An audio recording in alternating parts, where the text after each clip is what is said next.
Hello everyone, Coleman X here, and welcome back to Mega March. Today is probably my favorite Mega Man story that I personally have. So one weekend, I was out with my family, and we were at a nearby town, just out in the middle of nowhere, and we had to stop at Walmart for something. I was a kid, I don't know the specifics. I was probably just playing Pac-Man on my Game Boy at the time. But we go in, and the lobbies of Walmarts, at least back then, used to have, like, an arcade cabinet. Like, each one would usually have at least one or two arcades. It was usually, like, the House of the Dead, or, like, one of those Cabela games. But this one was different. I don't know how, just some random Walmart, it got Mega Man the Power Battle. I didn't even know that was a thing. There's a Mega Man arcade game. Like, I'm looking at it. And I was floored. I was like, oh my god, I gotta go put money in this and play it. And I'm just watching the opening movie. And then it shows this character that I've never seen before. This black and gold, cool looking dude. And just right there, I was like, this is the coolest character that has ever been put in anything. And I just begged for some quarters. I'm like, please, I gotta play as this guy. I don't know who this is. I gotta play as this guy. So I got some quarters. Pop in the quarters. Boom, I'm playing as bass. This is awesome. I die like instantly because playing on an arcade is kind of tough when you're not used to it.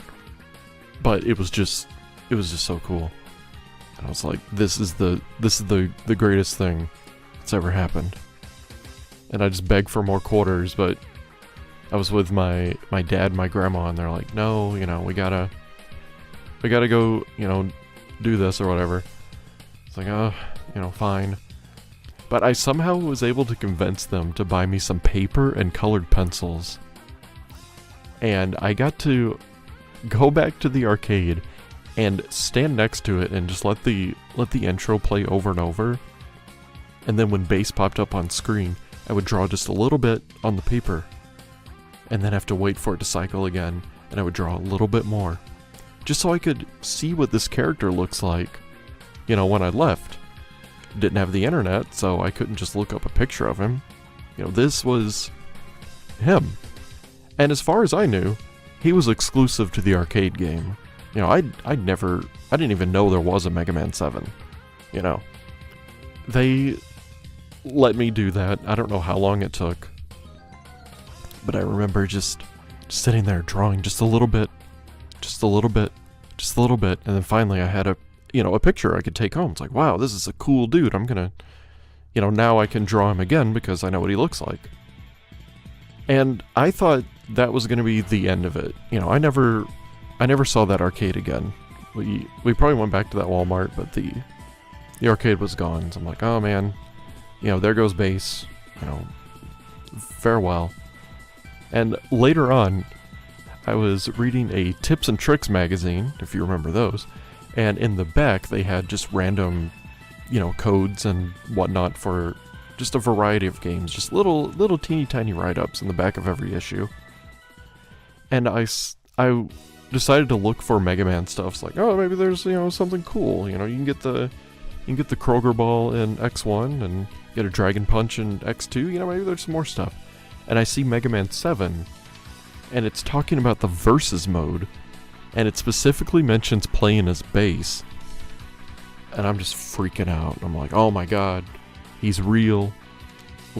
I gotta get this game. So we went to every local rental place to find Mega Man 7. And finally there was just one place that had it. So I, rented it. I brought it home. And that was my actual proper introduction to bass as a character. And I thought it was so cool to see him in the story. And then doing that versus mode. Oh, man. And he says damn at the end. So cool. But that is basically why Base is my, favorite character, along with X. Just, it was such a interesting introduction, and I'm just so happy that it went like that. So I hope you enjoyed the story. If you have anything similar, let's talk about it down below. And I will see you next time. Bye-bye.